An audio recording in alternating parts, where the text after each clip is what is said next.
जून के अंदर छुट्टियां हाईकोर्ट की, और अब इसको आंदोलन को बड़े स्तर पे कैसे चलाया जाए, किसने दिल्ली कूच करें, रेलवे ट्रैक जाम करें, हाईवे जाम करें, लॉ एंड ऑर्डर को संभालते हुए दबाव सरकार पर बढ़ाएं। और देखिए 25 मई को जो हमारा अल्टीमेटम था सरकार को, और 1 लाख से ज़्यादा जवान राजस्थान की सड़कों पे अपने अपने साधनों से, मैं उनको सबको धन्यवाद दूंगा आपके माध्यम से कि शांतिपूर्वक तरीके से आए और सब लोग अपने गंतव्य तक आराम से पहुंच गए।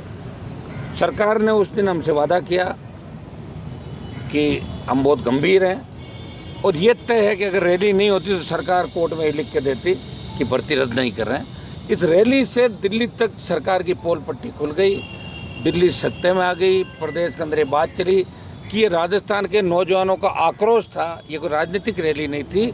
जवान अपना भविष्य कहीं न कहीं इस रैली में तलाश रहा था, और वो इस गर्मी के अंदर भी, जहाँ 3 डोम अगर हम भर जाते, लेकिन 1 डोम के अंदर बाहर कुछ टेंट की व्यवस्था, रात को आंधी से व्यवस्थाएं होगी, फिर भी दूर दराज बसों में, अपनी गाड़ियों में, पेड़ों पे, हर जगह छाँव की तलाश के अंदर नौजवान लास्ट तक डटा हुआ था। और वो कह रहा था कि आप हमें इंतजार करें, हम कूच करें।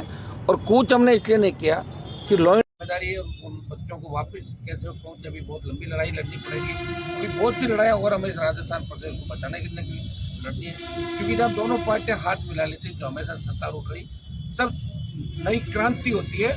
और जयपुर की रैली ने एक नई क्रांति का आगाज किया नौजवान ने। जिस तरह आज़ादी के आंदोलन में 1857 की क्रांति थी, 25 तारीख का जो उबाल था वो 1857 की क्रांति की जैसा ही था। अब राजस्थान का नौजवान निश्चित रूप से बदलाव के मूड के अंदर है, और हम आंदोलन हमने समाप्त नहीं किया। कल ही हम वापस यहाँ आ गए थे, आज भी धरना स्थल पे धरना हमारा जारी है। कल हम इस आंदोलन की रूपरेखा तय करेंगे कि जून के अंदर छुट्टियां हाईकोर्ट की, और अब इसको आंदोलन को बड़े स्तर पे कैसे चलाया जाए, किसने दिल्ली कूच करें, रेलवे ट्रैक जाम करें, हाईवे जाम करें, लॉ एंड ऑर्डर को संभालते हुए दबाव सरकार पर बढ़ाएं। और कोर्ट से बहुत बड़ी उम्मीद थी राजस्थान के जवानों को, सबको, कि कोर्ट जुर्माना भी लगाएगा, आखिरी तारीख दी है, लेकिन बच्चे मायूस हुए, हम सब मायूस हुए।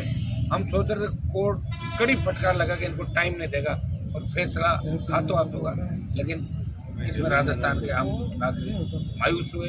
हाई कोर्ट में टिप्पणी नहीं कर सकता, लेकिन कोर्ट जहाँ न्यायपालिका विधायिका कार्यपालिका, विधायिका कानून बनाती है, न्यायपालिका का पालन कराती है और कार्यपालिका पालन करती है। लेकिन हाईकोर्ट का जो सख्त रवैया था, अचानक से वो हाईकोर्ट का सख्त रवैया नरम कैसे पड़ गया, ये देश के अंदर, प्रदेश के अंदर बात चली।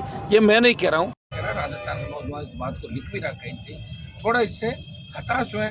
मैं नौजवानों को एक ही आग्रह करूँगा, आपको हताश होने की जरूरत नहीं है। अभी मैं बैठा हूँ, आप चिंता क्यों करें, ये तो अपने अपने साथ में से लाई हुई आप सब आए थे। हम अगला जो हमारा मामला होगा वो और आर पार का होगा, दिल्ली तक हम दस्तक देंगे, प्रधानमंत्री के आवाज को घेरेंगे, लेकिन भर्ती को रद्द कराएंगे, आरपीएससी का पुनर्गठन कराएंगे। आज ही मैंने राज्यपाल से टाइम मांगा है कि टाइम है, इस बार संघर्ष समिति और आरपीएससी के कुछ पदाधिकारी और नेता, हम गवर्नर से मिलकर आरपीएससी भर्तियाँ और तमाम जो पेपर लीकिंग करता है उनसे अवगत कराएंगे। प्रधानमंत्री और गृह मंत्री से मिलने का भी समय मांगूंगा बच्चों के लिए।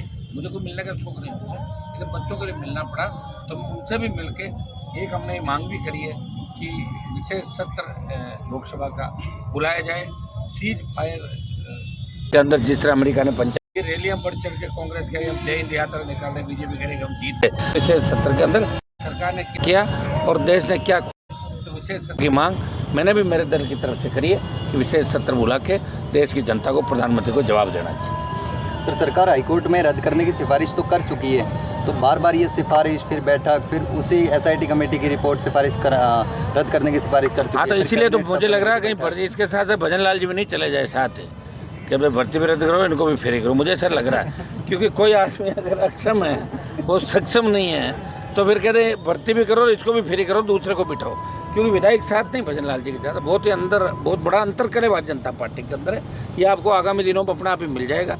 और मैं तमाम उन नेताओं को भी धन्यवाद दूंगा जो बीजेपी के अंदर रहते हुए भी भर्ती रद्द करने की सिफारिश करें। और कांग्रेस को नेताओं को मैं धन्यवाद इस बात का दूंगा कि कहीं न कहीं दबी जुबान उन्होंने कई जगह बात करी। मैं तो कांग्रेस इसलिए बात नहीं करी कि घोटाले घपले कांग्रेस के राज में भी हुए थे ज़्यादातर, इसलिए वो डरे हुए हैं सारे, और वो तो डरे हुए महेश जोशी गिरफ्तारी के बाद अगला नंबर किसका है। तो इसलिए राजस्थान का जवान खुद ही कमान संभाल के बैठा है, वो कर रहा है। और मैं उन तमाम नेताओं को, कोई अब ये क्रेडिट की लड़ाई हो गई, बीजेपी कह रही है कि हम भर्ती रद्द कर दोगे, क्रेडिट उसको नहीं मिल जाए, इसको नहीं। मैं कह रहा हूँ हमें क्रेडिट की आवश्यकता ही नहीं है। आप तो ये कह दो कि फलां तारीख को हम फैसला कर देंगे, हम कल ही उठ के चले जाएंगे। क्रेडिट बीजेपी के नेताओं को दे देना, उनको ला के बिठा दो, उनसे करवा दो। ये